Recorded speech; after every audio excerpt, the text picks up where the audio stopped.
punto con su dinero. Un programa con experiencia de 35 años. Un programa que le responde a todos sus problemas financieros. Con la experiencia de Pedro Noda, tus preguntas serán contestadas. También segmentos creados con información legal para ti. Un programa que crea estrategias financieras al punto con su dinero. Comenzamos.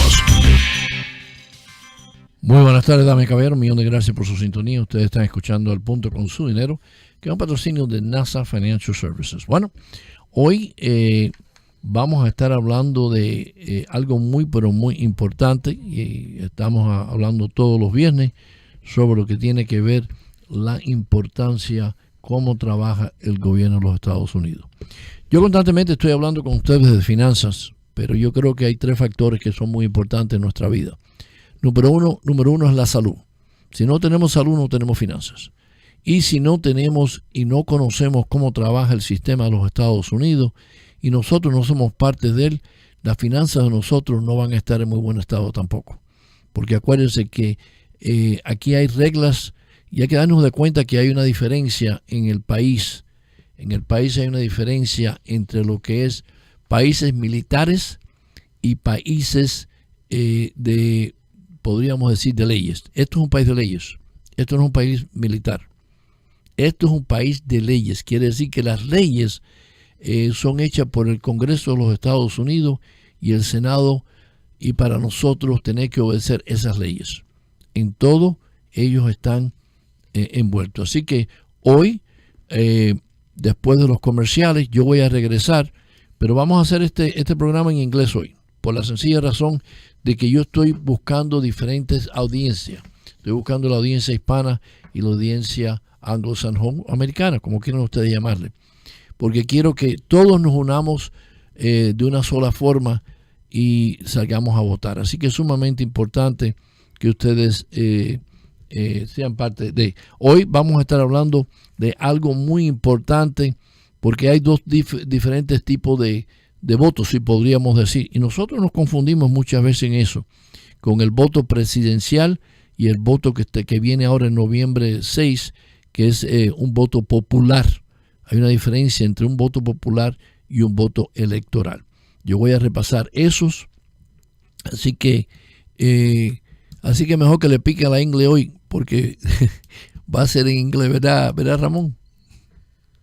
Sí, claro que sí. Hoy quedó excluido de este programa el día de hoy. Bueno, de todas maneras, es sumamente importante. Una vez más, quédese en sintonía. Vamos a unos comerciales y regresamos un minuto. Lunes 20 de agosto, Al Punto con su dinero. Estaremos a control remoto desde las oficinas de el abogado Mario Correa. 21 de agosto, desde las oficinas de la abogada Teresita Marcial Ávila. 22 de agosto, desde las oficinas del abogado Federico Rodríguez. Y jueves 23, desde las oficinas del abogado Joel Herrera. Una semana con mucha información. TuVozTuDerecho.net sigue creciendo. Para el viernes, sigue aprendiendo cómo se maneja el gobierno de los Estados Unidos con nuestro programa Civismo en la Política. Y no te olvides que cerramos la semana con broche de oro con el seminario financiero, sábado 25 de agosto, 312-733-3305. Quédate con nosotros. Radionet.tv te invita. Para un dolor de cabeza, una aspirina. Y para un mal gobierno, ir a votar. Nuevosjovenesdelmañana.org tiene las herramientas necesarias para conocer cómo trabaja el gobierno de los Estados Unidos y los enlaces necesarios para ustedes poder registrarse e ir a votar. Nuevosjovenesdelmañana.org.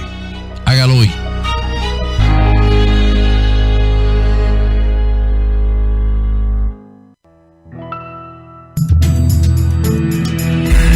Nace un segmento que te dará herramientas para poner en práctica el civismo en la política. Borns a segment that will give you tools to practice civility and politics. Ladies and gentlemen, with you, Mr. Pedro Noda. Damas y caballeros, con ustedes, el señor Pedro Noda. Well, ladies and gentlemen, thank you very much for listening to this program. Today, we're going to be talking in different I have a couple calls that I have received. By the way, if anybody wants to be part of, have any question, to please call 888-330-5430. 888-330-5430. There is a difference between the electoral vote and the popular vote. We get confused a lot of times on how that works. And the electoral vote only takes place when we're doing a presidential. Only when the president of the United States is being elected, that's the only time that we have the electoral vote. So we have a total college of the electoral vote of 538, and the breakdown is like this. You have 435 legislators in Congress, on the House, and 100 on the Senate. We need a total of 270 votes. Once you reach 270 votes, that is the person is elected, the person of the United States. The electoral vote, and a lot of people just does not understand how they get into voting. So each state has what is called delegates. They delegate certain delegates. They are going to vote in favor of, let's take the situation that happened with Donald Trump versus Hillary Clinton. So if we take that, Hillary Clinton won the popular vote for over 300,000 votes. She beat Donald Trump. So what does that mean? The people out there wanted Hillary Clinton, but the electoral vote was totally different. I don't want to talk real deep into this election, because this election, there has been a lot of irregularities. There's a lot of things that were not done properly. So I'm not going to talk about this in particular, but I'm going to tell you the honest truth that the popular vote is the way that everybody should be elected. But in order to do that, we have a rule, we have a law in the books that it says we have to do it this way. Until we change that, we cannot do anything other than continue to do the way you set up. How do you change the law? How do you change the law?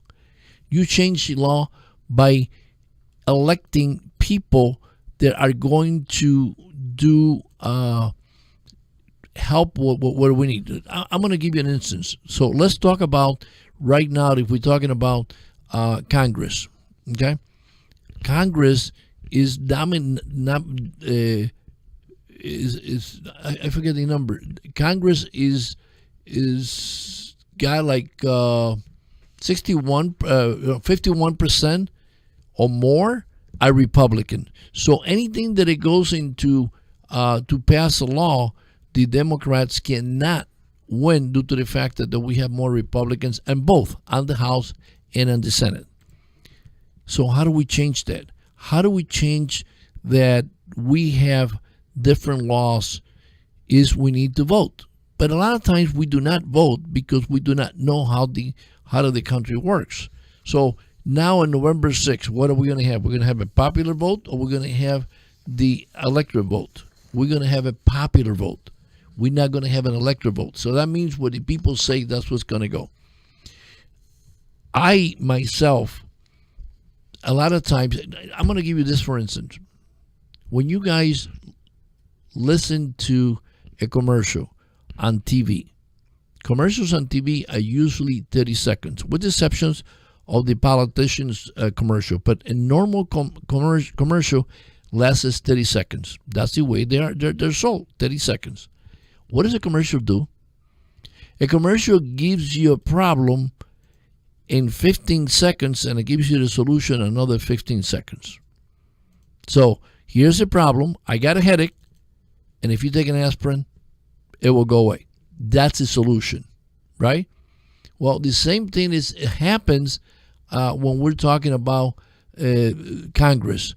So how do we get the solution of the problem that we presently have? Problem about immigration, problem about the discrimination that this government is trying to do. I'm not going to talk about Donald Trump because Donald Trump is the problem. I'm looking for a solution. And the only way we're going to have the solution, and I want you to, people that are listening to me, to do the same. Do the same. Don't get involved on the everyday with Donald Trump, because Donald Trump is just creating a smoke because he wants to create confusion. Let's get a direction. Let's get into find out how should I pick my candidate? How do I go about electing my senator? How do I go about selecting my congressman? It is called a platform. And we need to know that platform. What does a platform mean? What is your way to governing? How are you going to govern? What is your idea about abortion?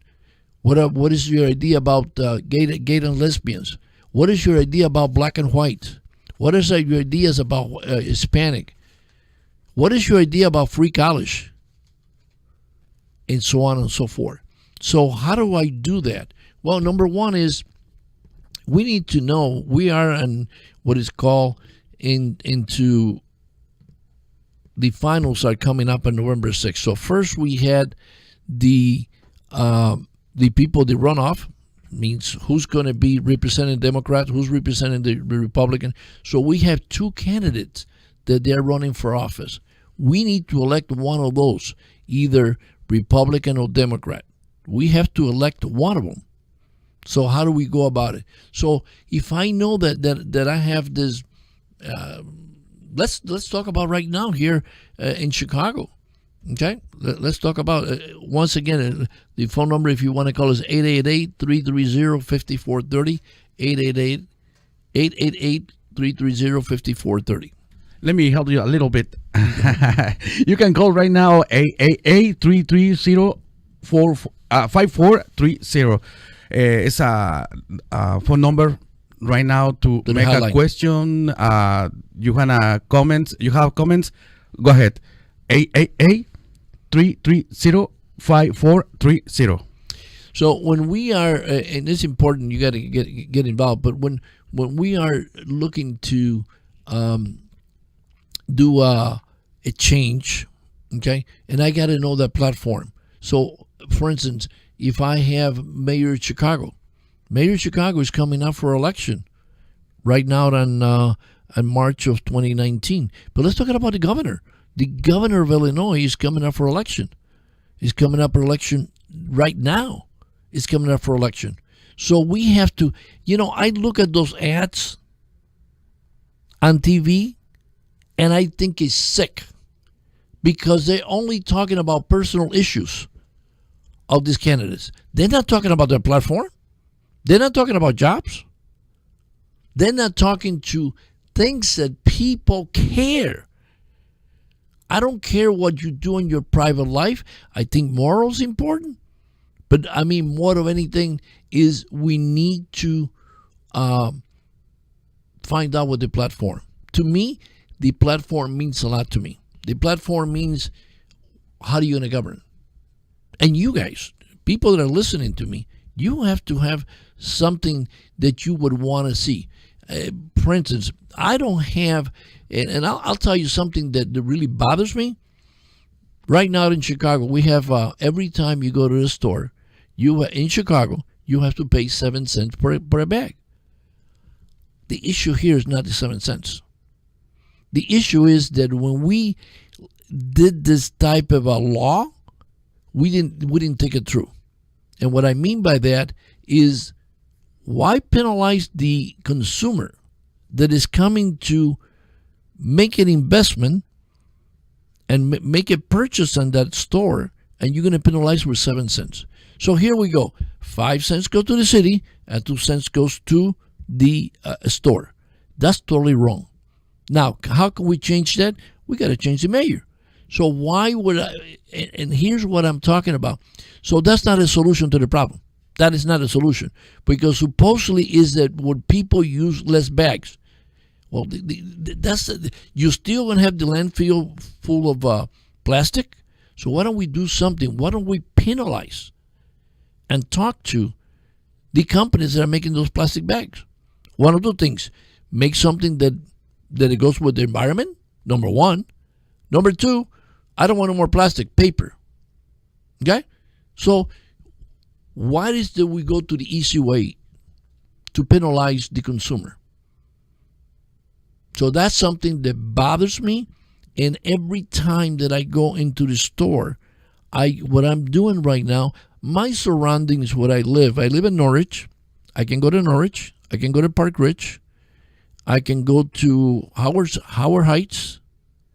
And what's the other one? I don't know. I forget the other one. Is Park Ridge, Norwich. So any of those suburbs do not charge you 7 cents. Any of those suburbs do not charge you 7 cents. How do you like that? So what do? I go to the suburbs. And why do I go to the suburbs? Simple reason. The reason I go to the suburbs is because I don't believe that the ordinance that they had passed helps the environment. The environment, we need to do something that has to do with how should I say? Get rid of the issues. And the issue is the environment, that this thing stays on the landfill forever. And this does not change. That's the city of Chicago. What about the Cook County? What does it bother you about the Cook County of Chicago? What does it bother you about the governor of Illinois? What does it bother you about the government and the White House? What? Because there's different types of a government. But we need to make, how should I say, we make it conscious to really analyze the people that are going to govern. We got somebody on the line? Okay. Do you know the name? All right. You're on the line. Go ahead. Hi, my name's Callie. Hi, Callie. And I'm listening to your program right now, and I think it's very important on what you guys are talking about, and I just have a question for you. Sure. So my question is, what would it take for Congress to change? What would it take to Congress to change? That's an excellent question, Callie. What does it take the Congress to change? It takes people. Why does it take people? It takes people because people are the ones that they got to go out there and vote. Once people vote, they elect the Congress. The Congress that we have today, Callie, unfortunately, is a Congress that is not looking for the best of, I should say, for the average people. Okay? So they're looking for only the high class or the rich status, if you will. So the only way that we can do some changes is we need to go and vote. So, Callie, let me ask you a question. How old are you?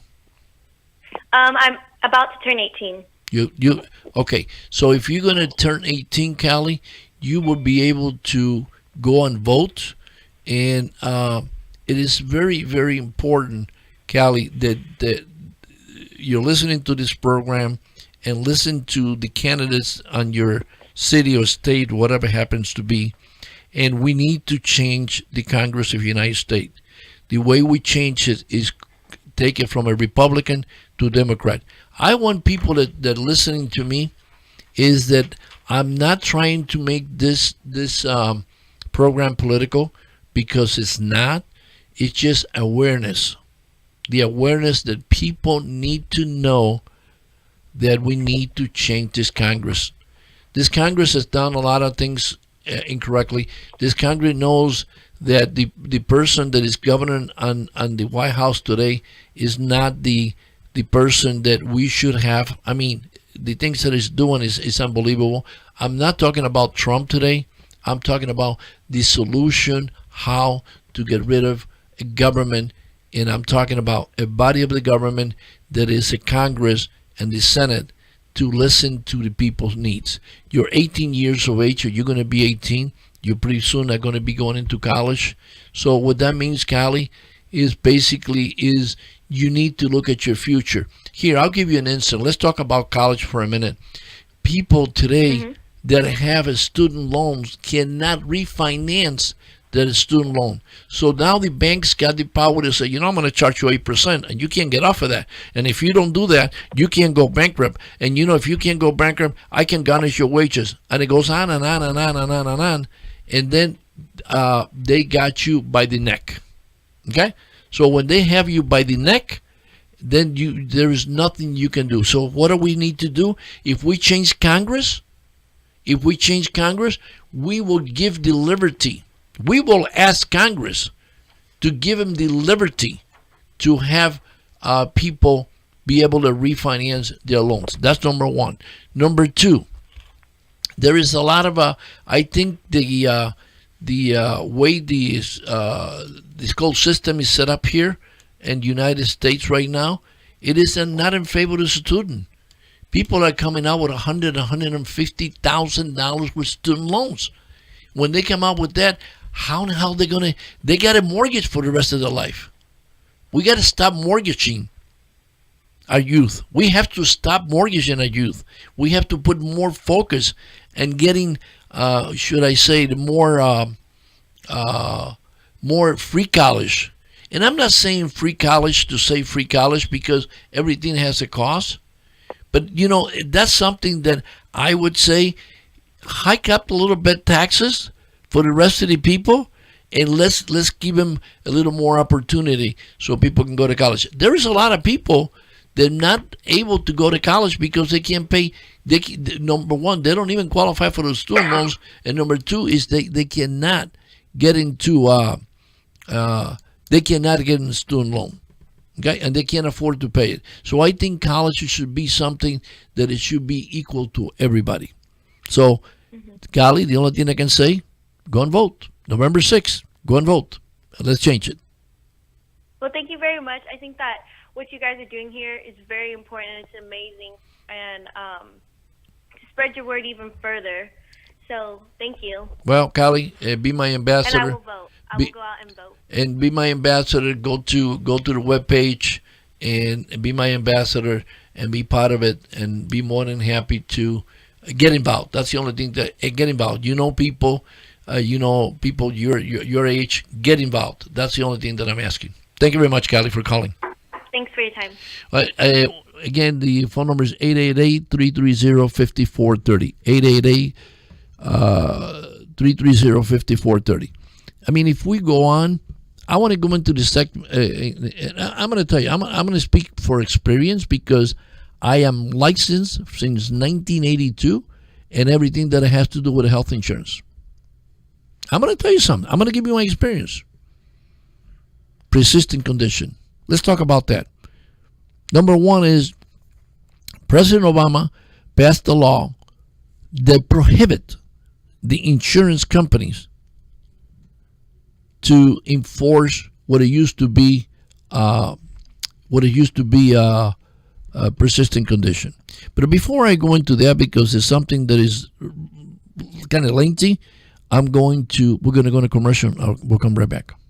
Lunes 20 de agosto, al punto con su dinero, estaremos a control remoto desde las oficinas de el abogado Mario Correa. 21 de agosto, desde las oficinas de la abogada Teresita Marcial Ávila. 22 de agosto, desde las oficinas del abogado Federico Rodríguez. Y jueves 23, desde las oficinas del abogado Joel Herrera. Una semana con mucha información. tuvoztuderecho.net sigue creciendo. Para el viernes, sigue aprendiendo cómo se maneja el gobierno de los Estados Unidos con nuestro programa Civismo en la Política. Y no te olvides que cerramos la semana con broche de oro con el seminario financiero, sábado 25 de agosto, 312-733-3305. Quédate con nosotros, Radionet.tv te invita.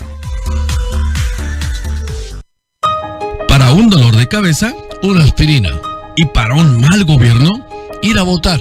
Nuevosjovenesdelmañana.org tiene las herramientas necesarias para conocer cómo trabaja el gobierno de los Estados Unidos y los enlaces necesarios para ustedes poder registrarse e ir a votar. Nuevosjovenesdelmañana.org. Hágalo hoy.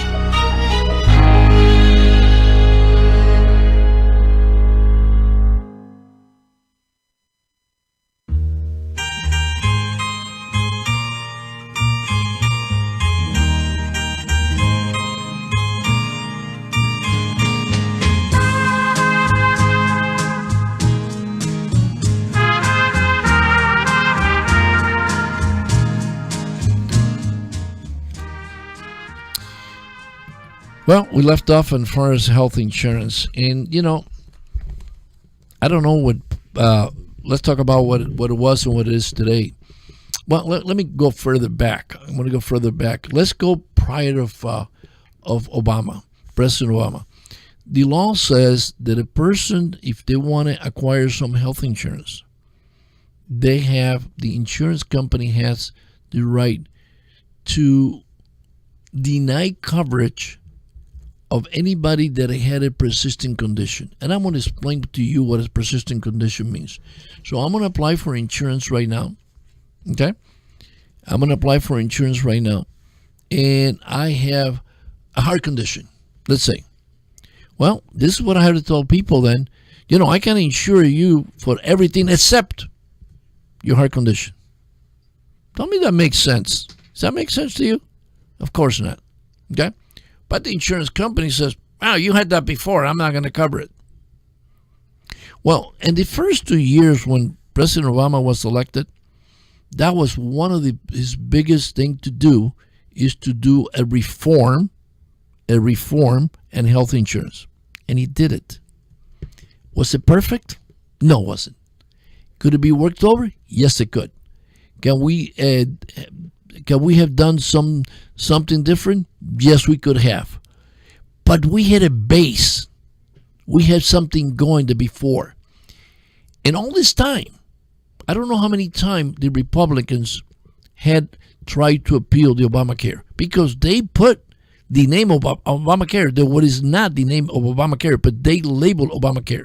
And they label Obamacare for only one simple reason. The reason they did that, to make him look bad.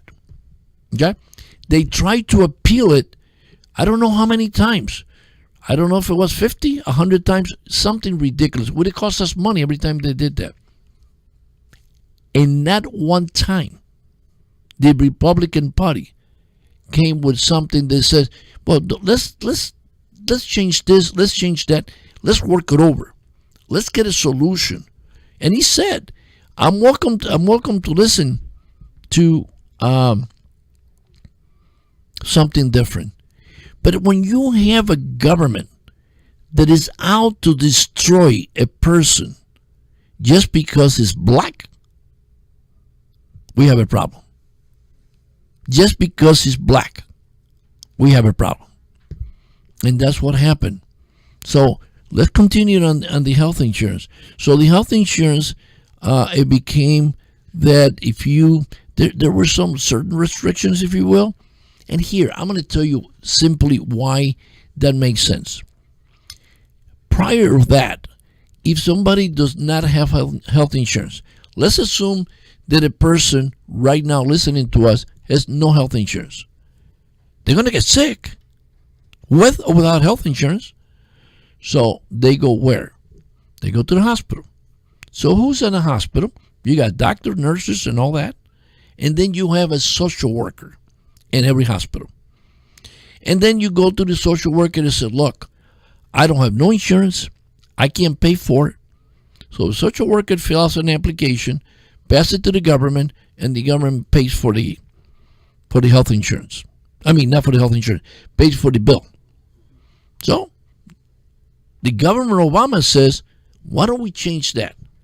Why don't we change that and help people pay the premium, and is responsible an insurance company? Now listen to that for a minute, so you guys understand that concept, and I think is incredible, that concept. So the concept is, if you got sick and you don't have health insurance, and you went to the social worker, and I had to pay $50,000, I had to pay $50,000, right? So how many people can you insure if I take those $50,000 and I spread it out? So I would say, well, Ramon, you cannot afford your health insurance. I'm going to help you pay your premium. So your premium is, let's say your premium is $600. Okay? You, and the income that you have, you can probably pay $50. You said, yeah, I can pay $50, but I can't pay $500. So the government picks up and pays $450. So how many times can I pay $450. Let's assume for a minute $6,000 a year. How many times can I afford to pay in a $50,000? Around 12. See? There you go. Yeah. So now I 12 people insured. That is not my obligation anymore, right? And those 50,000. So that's how the Obamacare started. Okay, so it goes based on income. So if you are a family of depends on your side of the family. So it became what is called a deductible. It was that's what the plan that they need to do something as far as the deductible, because you had deductible 3,000, 5,000, 6,000, and so on and so forth. I understand that. So we can work on that. But I'll tell you something. I'd rather go into the hospital, and I'll give you a little, because the solution is simple, but I'd rather go to the hospital and say, hospital, I got a $50,000 bill, I got a $5,000 deductible, I can't pay it right now, give me a payment plan, but you're going to get $45,000 from the insurance company. That makes sense? Mm-hmm. That makes a lot of sense, right? Right? So now they're paying, so what do? This government now took the persistent condition again back.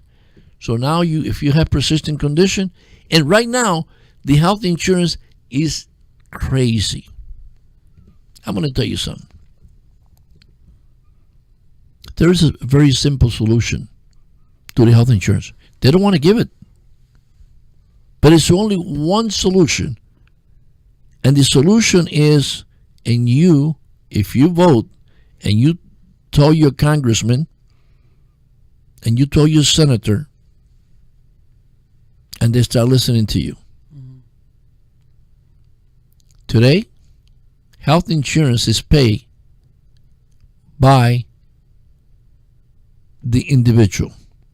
It's not mandatory. So let me ask you a question. Medicare. Is Medicare mandatory? Yes. If you work, they'll take a portion of your check for Medicare. And why? Because they know when you turn 65 years of age, you may not be in the best health situation. And the government say, okay, you're 65 years of age, now you're eligible for Medicare. But when you were 20 years of age, when you were 25, when you were 30, 35, you said, I don't need Medicare. Yes, you do. You need Medicare. Because you need Medicare because you're thinking of today. You're not thinking of tomorrow. And tomorrow is going to come. Either you die or you retire. See? So you still need to have that. So what is the solution for health insurance? The same way. Same way. Anybody that's in the workforce, depending on your age, you're going to pay a portion of that.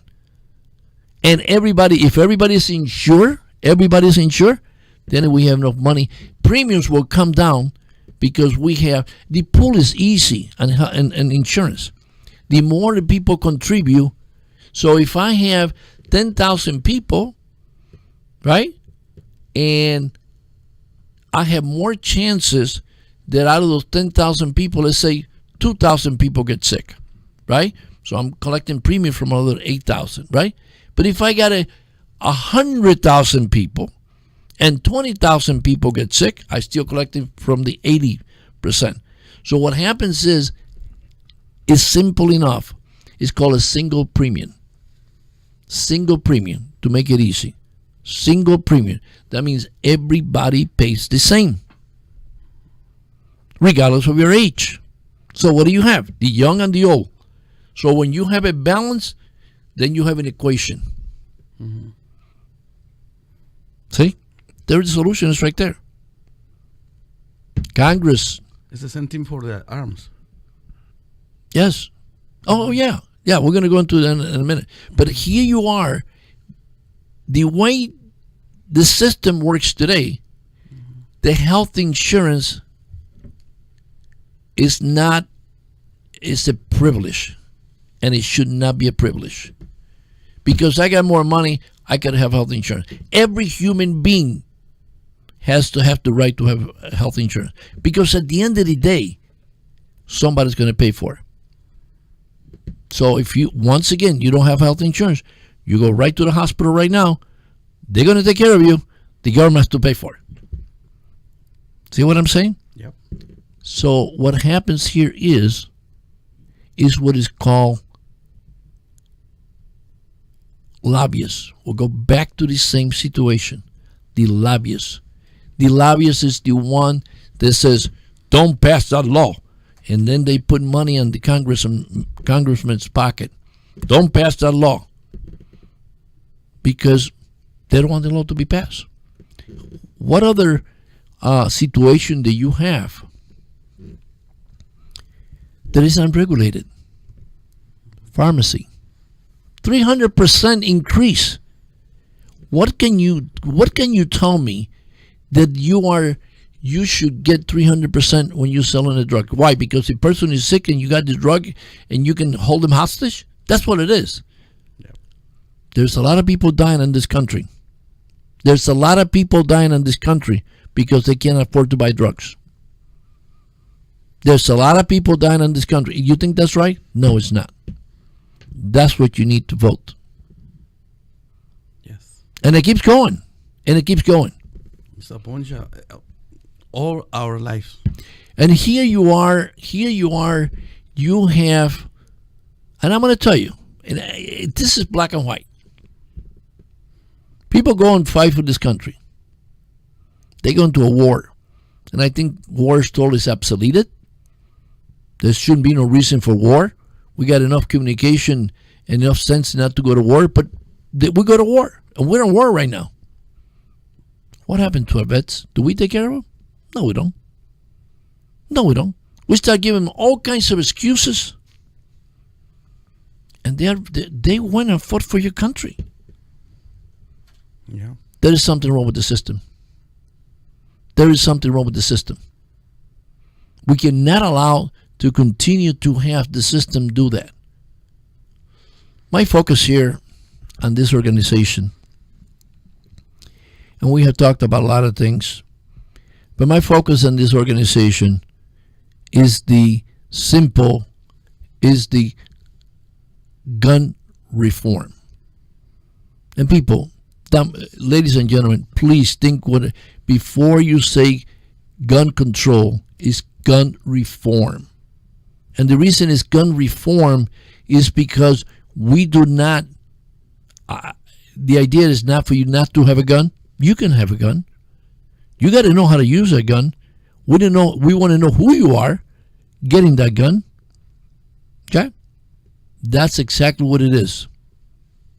Now, I think, to be honest with you, I believe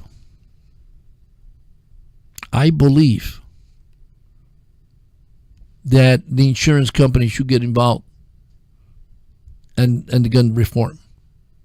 Because the insurance companies are pretty good of creating rules. If I'm going to insure you, if you have a vehicle, a car, you got to have a license and you got to have insurance. A car is a weapon the same way. I can get in my car and kill a lot of people. Well, an arm, you should have insurance at the same time. Yeah. So when we're talking about gun reform, I'm asking you to join our organization. I want you to go to our website.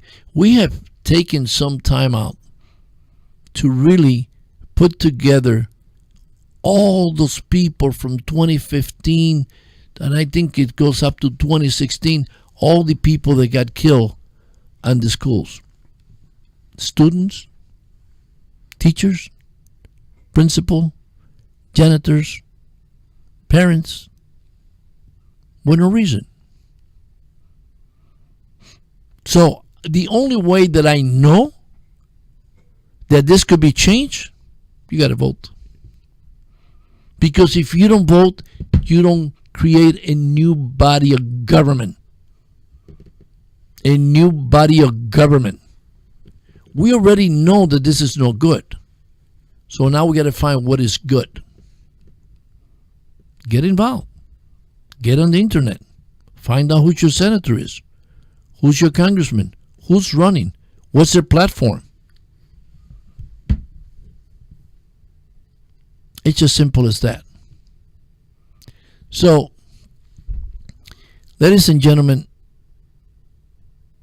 nothing is easy in the world. But one thing that I'm going to tell you, and I'll say this, and I said it before, do one thing. Do only one thing.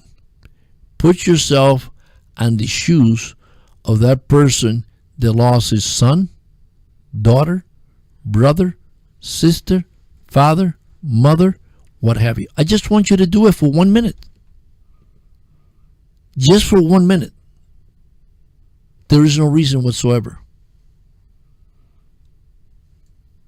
The National Rifle Association is holding hostage. And listen what I'm saying. Holding hostage Congress. How do they do that? They're doing that very, very simple. How do they do it?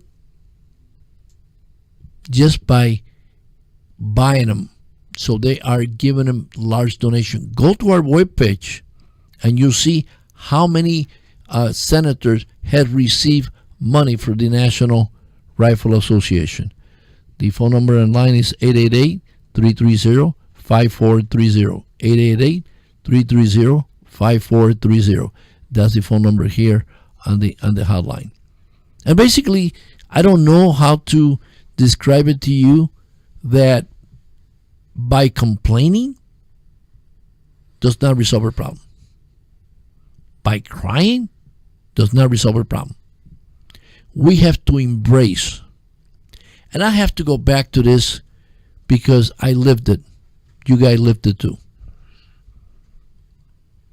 In the year 2008, John McCain ran against Obama. Ran against him. John McCain put a lot of money into this campaign. A lot of money. John McCain was supposed to be the winner. And John McCain did not make it. President Obama was the president. In 2012,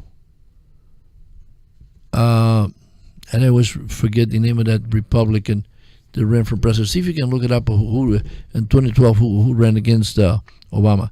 I just don't remember his name. But in 2012, with a lot of money, Obama beat him the same way. So we have a history. We do have a history to go back. Then they say, well, because if you have money, it has nothing to do with it. Has nothing to do with it. I mean, money's good. And I want you to know, and I want you to understand that my organization is not asking for a penny from anybody. I don't want no money. I don't want no check. I don't want no cash. I don't want no money. Serious. Period. No money. Why don't I don't want money? Because the reason I don't want no money is because I don't want to be accused of me taking money from people. Mitt Romney? Mitt Romney. That's right. Mitt Romney ran against, with a lot of money. A lot of money. He's a multi-billionaire. Right? He lost. He could not believe it. It took him 6 months to digest it that he lost it. Mitt Romney and Paul Ryan. No. Paul Ryan is vice president. Yeah, well, that's what he was picked for. He picked for vice president. But at the end of the day, there you go. So the government said, no, I'm not going to do that. I'm not going to do that. The people says, no, we're going to go vote. I don't know if you remember the lines and lines and lines and lines of people in 2008 and 2012. When the Republicans saw that, I said, we're in trouble. I don't know if you understand how many, how many restrictions they have put in voting. Because they don't want people to vote. Why didn't you think that they don't want people to become citizens of the United States? Why didn't you think they don't want the Hispanic people to become citizens of the United States? What do they say if we do, immigration reform as long as we don't want them to. They can be resident, but they can't be a citizen. Why? They're afraid that we're going to vote. Yes. If we vote, we will take the control. That's the fear. Mm-hmm. If the Afro-American go and vote, and they showed it in 2008. In 2008 and 2012, there's two classes that got Obama elected. The African-American and Hispanic. Just two people. Okay? What's the reality of all this? They can digest, they can tolerate that African American wasn't sitting in the White House. This is something like and they said it. They had him on tape. They will freeze him. They did. Everything that Obama said, it was incorrect. Yeah. I would say that the only way the Obama would be able to government is to say the opposite than what he wanted, so they will go against him and it will be a law. You know what I'm saying? Yeah. But at the end of the day, ladies and gentlemen, I hope you're listening to this. I hope you're talking to your kids. I hope you're talking to your neighbor. I hope you're talking to your coworker. I hope you're talking to everybody.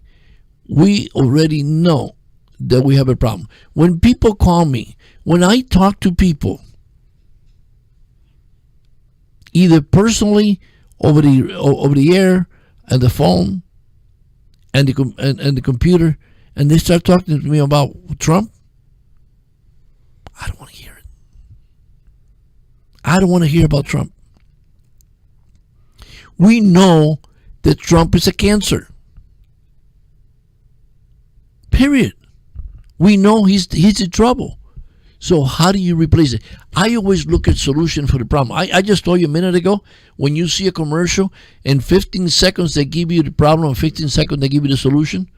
Well, we already know. We already know what the problem lies. We know that already. So how do we get rid of it? So I like to resolve problem. I have been doing resolving problem for the last 36 years.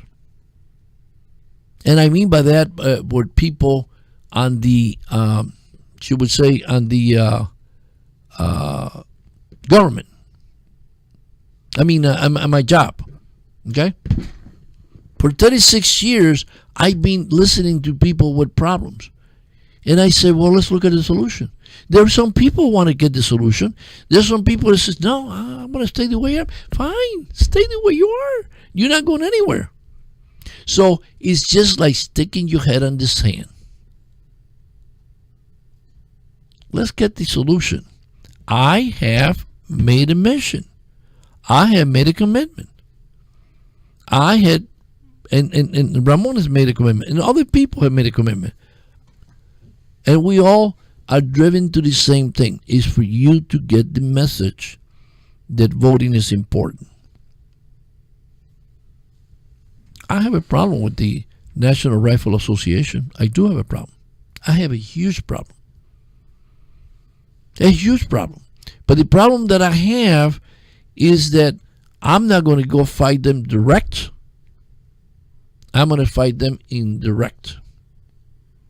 We got to make the Congress responsible, the new people that are coming on Congress responsible to, and you can call. And I don't know why people think that congressmen and senators are gods. They're not. They're people like anything else. They're public servants. I put you there, I'll take you out. So people have to get involved and picking up that phone and talking to their congressman. They have to pick up that phone and talking to their senator. They can you can to call them and fax them and send emails too. You can do everything. Yes. The communication you have is unbelievable. Okay, your city council right here in Chicago, city council, your alderman has a meeting every week in their office. We don't go. I know. I was involved in CAPS. I mean, I'm not going to get into that right now because that's a subject all by itself. But don't tell me anything is impossible. Nothing is impossible. You just got to work at it. And and here's the way I see things. When I talk to a person, to me, that is a cell. This is a person that can communicate my message probably 15 to 25 times. 15 to 25 times. Can you imagine, just do the numbers, if you talk to 100 people and each person would communicate 25 times? And let's start taking those numbers apart. And let's say that out of those 100, they communicate everybody to 25 people. That's over 25,000 people. Okay? And let's say out of those 25,000 people, only half listen. I still got 12,500 people. And let's say that half of those people go and vote. I got 6,000 votes. See how the numbers work? Yep.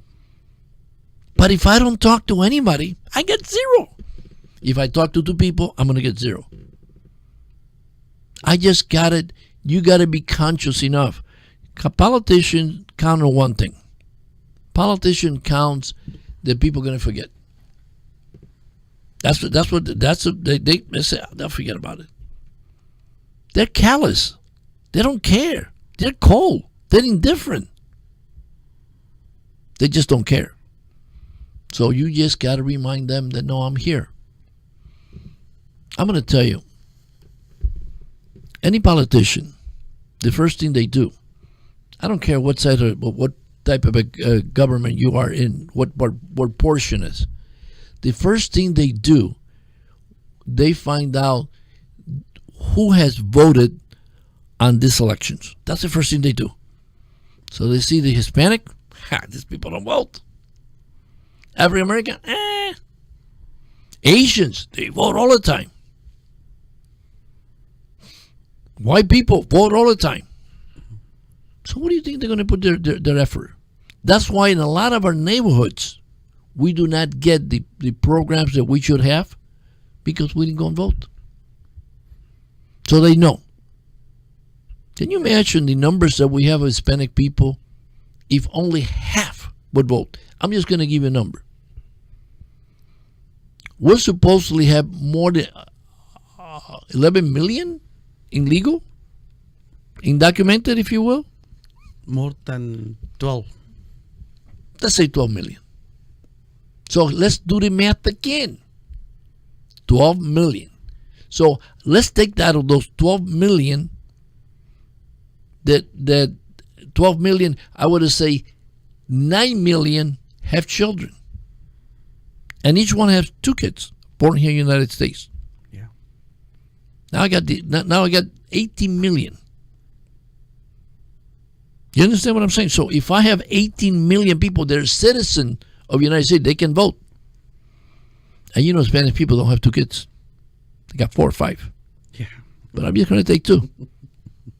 So that's 18,000 people, right? So let's discard and let's say only half of those people would vote. It's still 9 million people.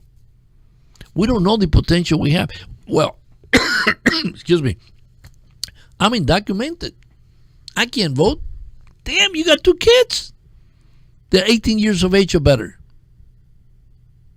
They can vote. They're ready for vote. And that's the fear that they have. United States Congress and Senate are panically fear of those votes. And we don't go vote. Why? And that's why I am doing this program. I want you guys to understand the different ways that Congress, the Senate of the United States works. They make the federal laws. They make the federal laws. Look at your paycheck. That's a federal law. Look at your taxation. That's a federal law. I'm going to tell you, the reform that this country has to have is the laundry list is so long. I mean, so long that is unbelievable. And I feel sorry for who's coming up now. I feel sorry for them because they're going to suffer big consequences. But at the same time, we got to start somewhere. I'm starting today on gun reform. I'm starting today on gun reform. And I'm asking you for your vote. That's what I'm asking you. It's just go and vote. Simple as that.